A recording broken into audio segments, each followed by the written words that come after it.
Secara teori, mesin 2 tak punya daya lebih besar dan momen puntir yang lebih merata daripada mesin 4 tak. Konstruksi mesinnya pun sangat sederhana dengan jumlah komponen yang lebih sedikit daripada mesin 4 tak. Namun faktanya mesin 2 tak punya banyak kelemahan yang sulit dipecahkan, seperti membutuhkan bahan bakar yang dicampur dengan pelumas atau oli, pemakaian bahan bakar yang lebih boros, suara yang lebih bising, dan emisi gas buang yang lebih buruk.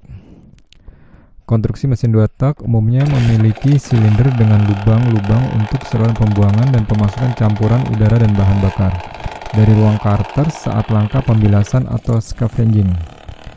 Volume ekspansi gerakan piston pada langkah tenaga pun akan menjadi lebih pendek, sehingga pada kenyataannya daya yang dihasilkan tidak bisa menjadi 2 kali lipat daripada mesin 4 langkah dengan jumlah cc yang sama. Pada era 1990-an, perusahaan otomotif Toyota melakukan riset mesin 2 langkah yang dimodif dari mesin 4 langkah konvensional.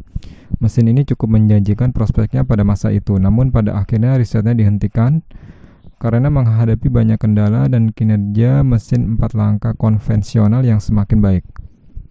Pada era masa kini pun mungkin teknologi mesin pembakaran dalam perlahan-lahan akan semakin berkurang karena kita mulai memasuki era mobil listrik. Mesin Toyota S2 memiliki makna Toyota Supercharging two-stroke engine. Mesin Toyota S2 ini berbeda konstruksi dengan mesin 2 langkah konvensional, yaitu tidak memiliki lubang-lubang intake dan exhaust pada dinding silindernya, sehingga tidak memerlukan bahan bakar yang dicampur oli dan masih tetap memakai katup popet atau saluran masuk dan buang sama dengan mesin 4 langkah.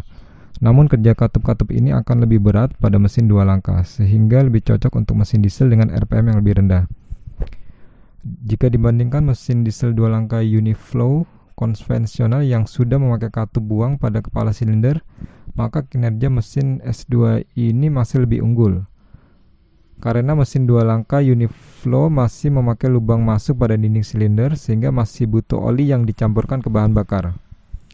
Beberapa keunggulan dan kerugian dari mesin Toyota S2 dan mesin 2 langkah konvensional dapat dilihat pada tabel berikut ini.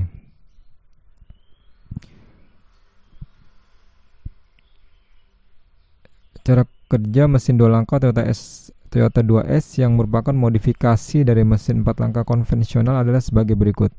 Langkah pembilasan atau scavenging sudah tidak menggunakan tekanan udara dalam karter ketika piston bergerak ke bawah, tetapi menggunakan supercharger yang terletak di bagian luar dari mesin. Di sini supercharger hanya digunakan untuk proses pembilasan, bukan untuk booster, sehingga beban kerja pun akan lebih ringan. Katup masuk dan katup buang akan bekerja tiap satu putaran poros engkol, berbeda dengan mesin 4 langkah konvensional di mana katupnya akan bekerja tiap 2 putaran poros engkol. Hal inilah yang menyebabkan katup-katup masuk dan buang mesin Toyota S2 akan bekerja lebih berat daripada